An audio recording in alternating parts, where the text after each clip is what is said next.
Que Dieu vous bénisse abondamment, mesdames et messieurs, frères et sœurs, chers amis, que Dieu vous bénisse. Je suis Monsieur Guy Ambangito de Baba Motiga et c'est dans le cadre de notre conférence « Une heure pour Dieu, la croyance authentique » que nous allons rendre disponible un nouvel enseignement qui s'intitule « L'hypocrisie ». Soyons vrais. Que Dieu vous bénisse là où vous êtes. Le livre de Matthieu, chapitre 7. Que Dieu vous bénisse abondamment. Cet enseignement, c'est pour nous permettre de comprendre les styles de vie en tant que des enfants de Dieu. Dieu a tant aimé le monde qu'il a donné son Fils unique, afin que quiconque croit en lui ne périsse point, mais qu'il ait la vie éternelle. Dieu a tant aimé. C'est l'amour vrai, c'est l'amour authentique, c'est l'amour propre. Nous, maintenant, des enfants de Dieu, en retour, nous devons faire que de même. Donner à Dieu ce que nous avons. Donner à Dieu le service, des services propres et authentiques pour que sa parole puisse avancer. La volonté de Dieu est que quoi? Que tous les hommes soient sauvés et parviennent à la connaissance de la vérité. Voilà pourquoi nous ne devons jamais être hypocrites devant l'Éternel. Nous devons être vrais. Que Dieu vous bénisse abondamment. Matthieu, chapitre 7. Nous allons commencer à partir du verset 1. Ne jugez point, afin que vous ne soyez point jugés. Car on vous jugera du jugement dont vous jugez, et l'on vous mesurera avec la mesure dont vous mesurez. Pourquoi vois-tu la paille? Pourquoi vois-tu la paille qui est dans l'œil de ton frère, et n'aperçois-tu pas la poutre qui est dans ton œil? Ça, c'est la question qu'on nous pose ici dans la parole de Dieu. C'est vrai, nous voyons des défauts des autres. Par exemple, un voleur, s'il arrive de voler l'argent, en justice, on va le punir parce qu'il a volé l'argent. Mais un homme de Dieu, quand il vole l'argent, on va d'abord le condamner parce qu'il a volé l'argent. Et puis, il y a un deuxième jugement que les peuples diront, et toi aussi qui tiens la Bible, tu oses faire cela. Nous sommes toujours jugés deux fois parce que nous tenons la parole de Dieu. Voilà pourquoi, en tant que des fils de Dieu, nous marchons d'une manière digne et claire.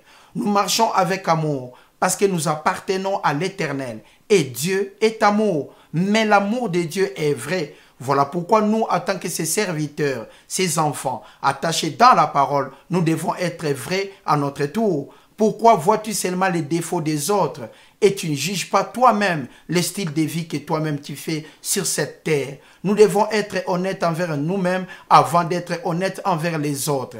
Voilà pourquoi Dieu nous dit de voir d'abord nos propres défauts avant de juger les autres. L'hypocrisie. Qu'est-ce que l'hypocrisie? L'hypocrisie est tout simplement l'effet de cacher son véritable visage.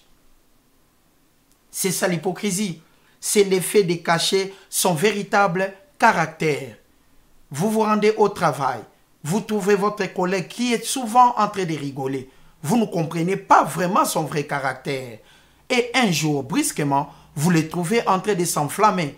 Et à partir de là, vous regardez même ses agissements. Ce n'est plus filtré. Et vous comprenez le vrai visage de votre collègue. Et c'est tout ce que vous avez vu avant, ce n'était que de l'hypocrisie. Et par là, nous comprenons, nous maintenant, en tant que les enfants de Dieu, nous devons être vrais. Le thème de notre enseignement est l'hypocrisie. Soyons vrais. Nous devons être vrais parce que Dieu est amour. L'amour de Dieu est vrai. Dieu a envoyé son Fils unique. Son Fils unique. Dieu a tant aimé le monde qu'il a envoyé son Fils unique. Voilà pourquoi nous sommes sauvés. Voilà pourquoi nous sommes aujourd'hui, vous et moi, dans cette administration de la grâce, dans l'église de la grâce, le corps de Christ, qui est représenté par la volonté de Dieu. Nous sommes là gratuitement parce que Dieu a tant aimé le monde. Maintenant, nous sommes ses serviteurs, nous sommes ses enfants. L'amour vrai, c'est aimer son prochain. L'amour vrai, aimer sa sœur. L'amour vrai, c'est aimer son frère qui est dans la misère. Et si nous faisons cela, nous pouvons dire à haute voix que nous aimons Dieu. L'hypocrisie est tout simplement de montrer aux gens ce que nous ne sommes pas. L'hypocrisie est tout simplement exprimer des opinions et des sentiments qu'on n'a pas vis-à-vis de son frère, vis-à-vis d'autres collaborateurs au travail, partout où vous êtes. Si vous montrez un caractère, des opinions et des sentiments qu'on n'a pas, c'est ça ce que nous appelons l'hypocrisie. Nous continuons. Au verset 5. comment peux-tu dire à ton frère, laisse-moi ôter une paille dans ton œil, toi qui as une poutre dans le tien? Hypocrite, hypocrite, ôte premièrement la poutre qui est dans ton œil, et alors seulement si tu verras comment ôter la paille de l'œil de ton frère. Donc avant d'apporter des jugements contre des gens, contre des personnes sur cette terre, pervers et corrompus, nous devons d'abord regarder notre propre vie, notre style de vie, comment nous sommes engagés pour l'essor et l'expansion de la parole. Nous sommes des enfants de Dieu. Les motifs de la vie, les motifs de notre vie est de servir l'Éternel. Nous sommes là, nous enseignons la parole de Dieu parce que c'est une cause noble. C'est une cause noble. Nous nous levons le matin, nous marchons, la tête haute et les épaules effacées. Souliers ou pas souliers, nous enseignons cette parole. Mais Dieu nous a dit dans sa parole, nous devons regarder notre prochain comme si nous nous regardons nous-mêmes. Nous devons considérer les autres, quels que soient leurs défauts. Regardons d'abord avec amour la vie d'une autre personne. Parce que verticalement, Dieu nous voit toujours des riches. Verticalement, Dieu nous voit toujours des gens propres. Pourquoi? Parce qu'il est amour.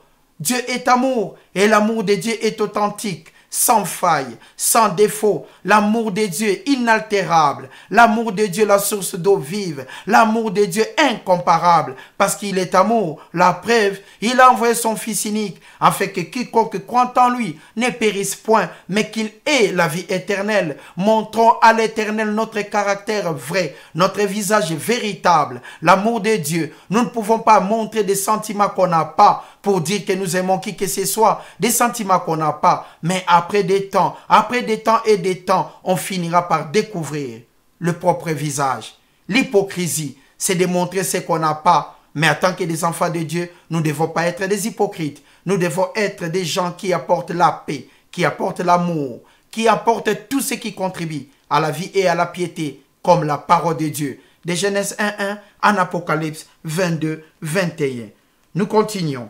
Que Dieu vous bénisse vraiment abondamment. À partir du verset 15, Matthieu chapitre 7, maintenant à partir du verset 15. Gardez-vous des faux prophètes. Ils viennent en vous en vêtements de brebis, mais au-dedans, ce sont des loups. L'hypocrisie, des ravisseurs. Vous les connaîtrez par leurs fruits. Cueille-t-on des raisins sur des épines ou des figues sur des chardons?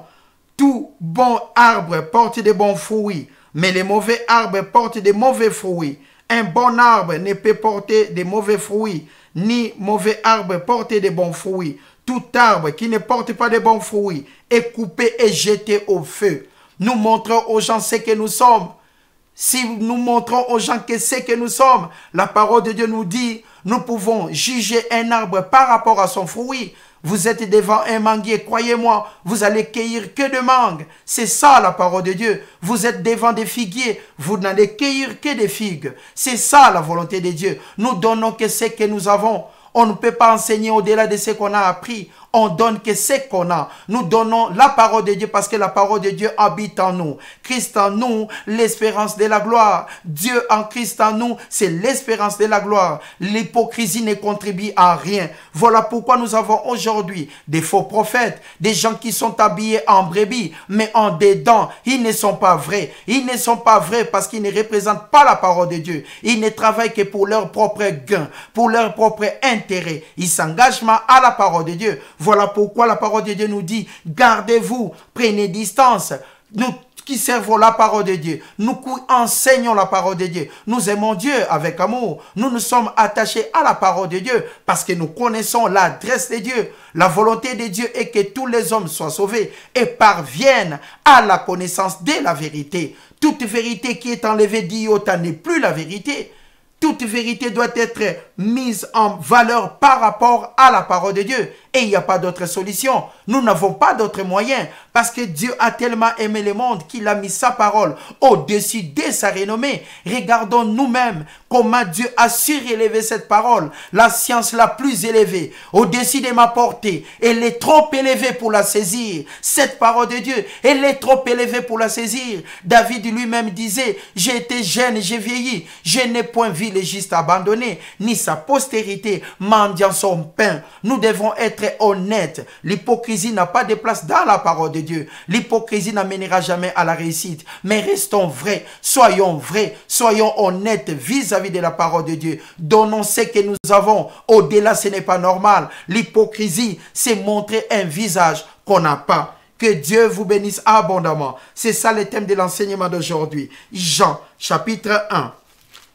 Les livres de Jean, chapitre 1. Le thème de notre enseignement est l'hypocrisie. 2 points. Soyons vrais. Le livre de Jean, chapitre 1.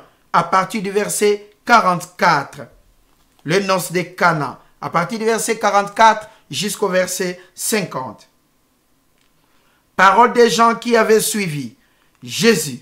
Ce fut lui qui rencontra le premier son frère Simon. Et il lui dit, nous avons trouvé le Messie, Jésus-Christ. Et il le conduisit vers Jésus. Jésus l'ayant regardé dit, tu es Simon, fils de Jonas. Tu seras appelé Céphas, qui signifie pierre. Dans ces pierres, je bâtirai mon église. Le verset 44, il lui dit, suis-moi. Philippe était de Bethsaïda, de la ville d'André et de Pierre. Philippe rencontra Nathanaël et lui dit, nous avons trouvé. C'est lui qui Moïse a écrit dans la loi et dont les prophètes ont parlé. Jésus de Nazareth. Nous avons trouvé Jésus de Nazareth. Ça, c'est Philippe qui rencontra à Nathanaël. Nous avons trouvé Jésus de Nazareth. Nathanaël lui dit, peut-il venir de Nazareth quelque chose de bon? Peut-il venir de Nazareth quelque chose de bon? Et Philippe lui répondit, viens et vois. Viens seulement et vois. Tu verras le Christ, tu verras le Fils de Dieu, tu verras le sujet de la parole. De Genèse 1:1 en Apocalypse 22:21. Philippe dit à Nathanaël, viens seulement, viens, agis et vois. Tu verras le Fils de Dieu. Verset 47. Verset 47. Jésus voyant venir à lui Nathanaël, dit de lui, voici vraiment un Israélite dans lequel il n'y a point de fraude. Un Israélite dans lequel il n'y a point de corruption. Un Israélite dans lequel il n'y a point d'hypocrisie. D'où me connais-tu? Demanda Nathanaël à Jésus-Christ. Lui dit-il. Jésus lui répondit, avant que Philippe t'appela, que tu étais sous le figuier, je t'ai vu. Nathanaël répondit et lui dit, Rabbi, maître, tu es le Fils de Dieu. Rabbi, maître, tu es le Fils de Dieu. Tu es le roi d'Israël. Jésus maintenant lui répondit, parce que je t'ai dit que je t'ai vu sous le figuier, tu crois. Tu verras de plus grandes choses. Tu verras aussi encore une fois de plus grandes choses. L'hypocrisie. L'hypocrisie, c'est de ne pas montrer son caractère vrai. Mais nous, en tant que des enfants de Dieu, des fils de Dieu, engagés pour l'essor et l'expansion de la parole, engagés pour montrer à Dieu ce qu'il mérite, que sa parole puisse avancer, engagés, Christ en nous, l'espérance de la gloire, engagés, souliers ou pas souliers pour enseigner la parole de Dieu, engagés, humblement vrais pour enseigner cette parole, que 1000 tombent à gauche, 10 000 à notre droite, nous ne serons jamais atteints, parce que la parole de Dieu est vraie. Nous devons être vrais, soyons vrais, et l'hypocrisie loin de nous, parce que nous sommes des enfants de Dieu. Montrons des caractères qui nous appartiennent. Montrons les vrais visages à l'Éternel. Agissons ainsi et nous sortirons plus que vainqueurs. L'hypocrisie doit être loin de nous. Loin de nous. Actes chapitre 16. Les livres des Actes chapitre 16. Que Dieu vous bénisse abondamment. Le thème de notre enseignement est l'hypocrisie. 2 points. Soyons vrais. Et l'hypocrisie est quoi? C'est la manière d'exprimer des opinions et des sentiments qu'on n'a pas vis-à-vis de quelqu'un. Vous dites à une personne, je vous aime tellement, mais en réalité, vous n'aimez pas la personne. C'est ça ce qu'on appelle l'hypocrisie. L'hypocrisie, c'est aussi l'effet de cacher son vrai caractère. Dans la parole de Dieu, il n'y a pas de place parce que vous n'allez jamais avancer. Vu que Dieu est amour, l'amour de Dieu est tellement vrai, nous devons être vrais devant lui sur tous les plans parce qu'il est amour. Jean Actes plutôt, chapitre 16. Les livres des Actes, chapitre 16. Nous allons commencer à partir du verset 13. Les jours du sabbat, nous nous rendîmes hors de la porte, vers une rivière, où l'on avait accoutumé de faire des prières. Nous nous assîmes et nous parlâmes aux femmes qui étaient réunies. Ça, c'est Paul et Silas. L'une d'elles, nommée Lydie, marchande de pourpre, de la ville de Thyatire, était une femme craignant Dieu. Lydie était une femme craignant l'Éternel, qui est le commencement de la sagesse dans sa vie. Et elle écoutait le Seigneur lui ouvrir le cœur pour qu'elle fît attentive à ce que disait Paul. Paul était accompagné de Silas. Lorsqu'il lui était baptisé avec sa famille, elle nous fit cette demande. Si vous me jugez fidèle, Seigneur, entrez dans ma maison et demeurez-y. Il proposa à Paul et aux autres. Et nous pressa par ses instances. Comme nous allions au lieu de prière, une servante qui avait un esprit de python. Qu'est-ce que l'esprit de python peut apporter dans la vie de celui qui est possédé, des gens malhonnêtes, et qui devinait la divination. Qu'est-ce que la divination? C'est l'art de découvrir ce qui est caché par des moyens surnaturels qui ne relèvent pas d'une connaissance naturelle. L'esprit de python, croisant une servante qui avait l'esprit de python. Qu'est-ce que cet esprit faisait? En devinant, procurer un grand profit à ses maîtres. Procurer un grand profit à ses maîtres. Si une femme cherche par exemple un mari, elle se présente par exemple à l'église et puis elle montre ses besoins. Je désire vivement trouver un mari dans ma vie. Et la personne, si elle n'est pas honnête vis-à-vis d'elle, il va dire, écoutez madame, vous aurez votre mari dans 10 jours. Donnez-moi autant et vous aurez votre mari. Par rapport à cet esprit de divination, ça a apporté des milliers et des milliers d'argent.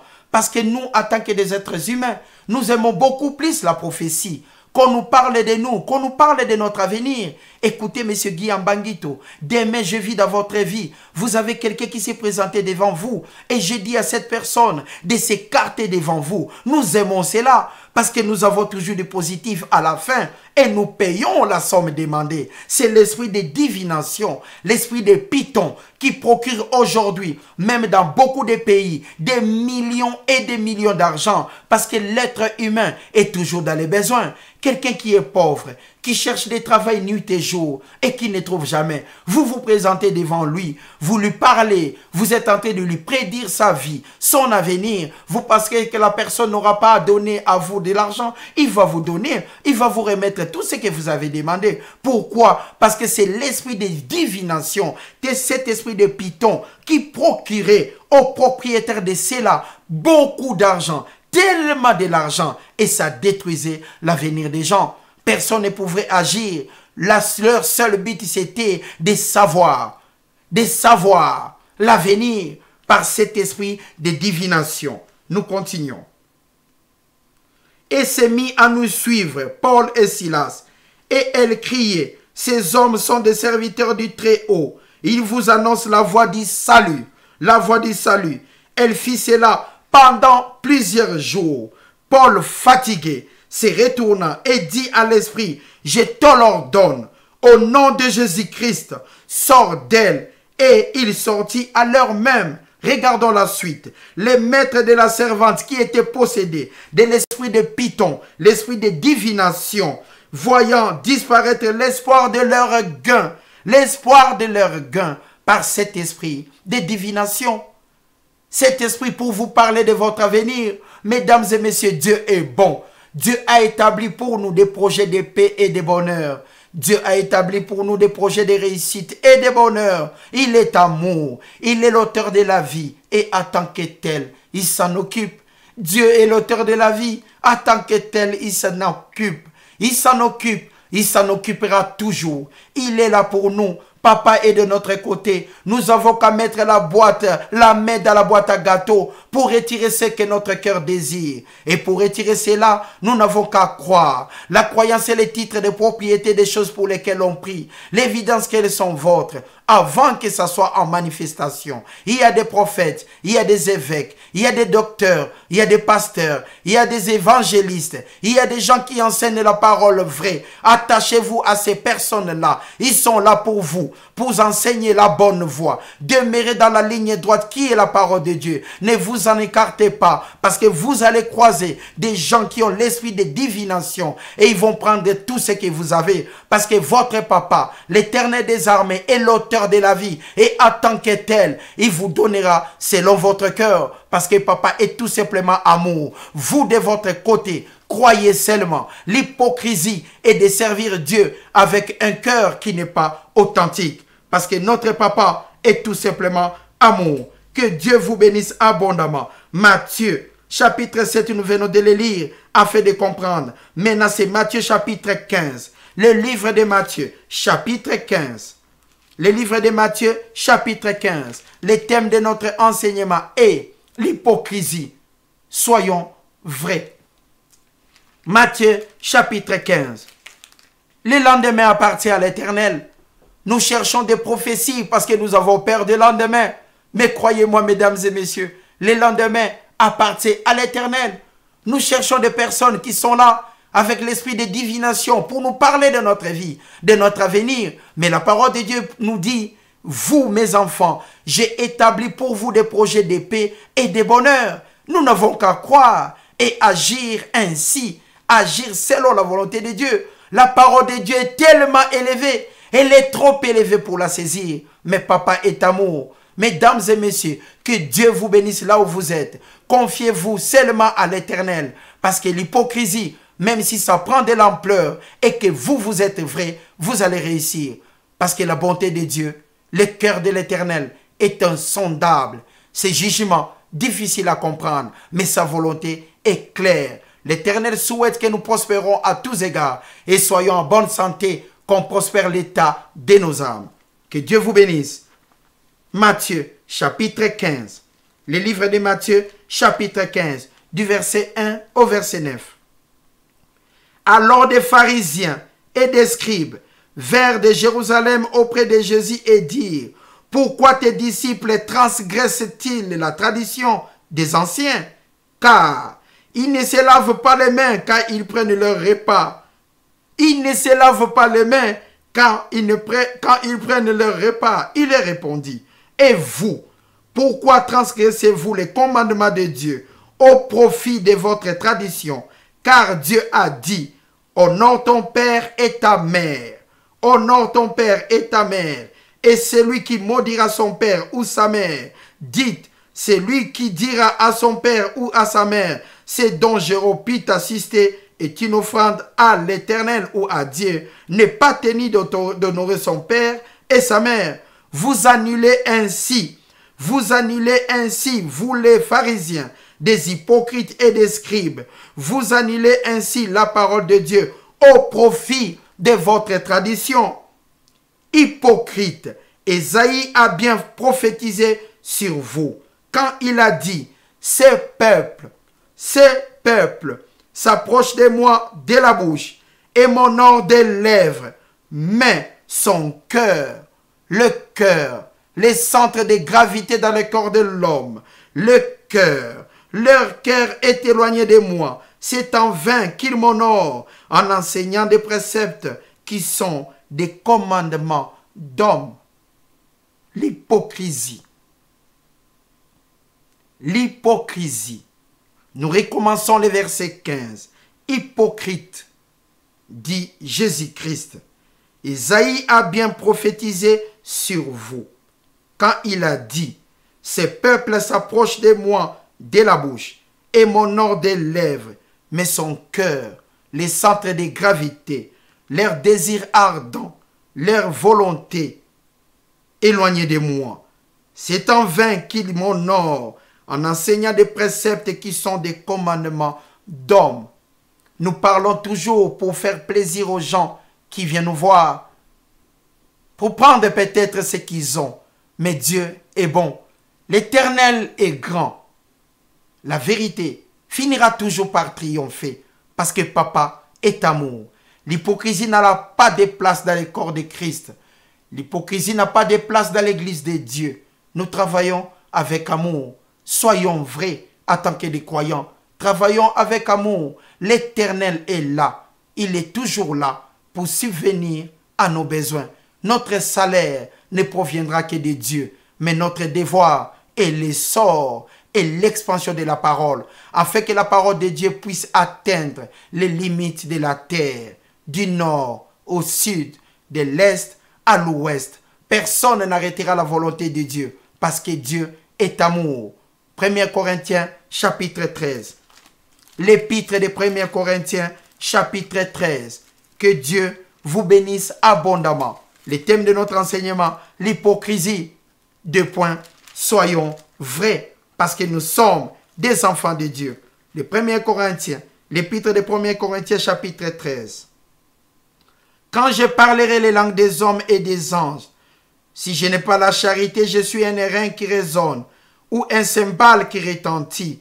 Et quand j'aurai même les dons de prophétie, de parler aux gens, de leur dire leur propre avenir, quand j'aurai même ces dons-là, la science de tous les mystères et toute la connaissance, quand j'aurai même toute la foi, jusqu'à transporter des montagnes, si je n'ai pas l'amour, cela ne me sert de rien. La charité est patiente, elle est pleine de bonté. La charité n'est point envieuse, elle ne se vante point, elle ne s'enfle point d'orgueil. Et le verset 13, maintenant donc ces trois choses demeurent, la foi, l'espérance et la charité, l'amour de Dieu dans notre intelligence en énergie potentielle, afin que nous puissions les transformer à l'énergie cinétique, en mouvement inarrêtable. Mais la plus grande de ces choses est la charité. Que Dieu vous bénisse. Servons l'Éternel avec amour, sans hypocrisie. Restons vrais, parce que l'Éternel est là pour subvenir à nos besoins. Notre salaire ne proviendra que de lui. Avec Dieu, nous ferons des exploits. Que 1000 tombent à gauche, 10 000 à notre droite, nous ne serons jamais atteints. Restons vrais. Que Dieu vous bénisse abondamment. Mesdames et messieurs, frères et sœurs, chers amis, je vous souhaite un bon dimanche avec joie et simplicité de cœur. C'était là l'hypocrisie. 2 points. Soyons vrais. Que Dieu vous bénisse. Merci.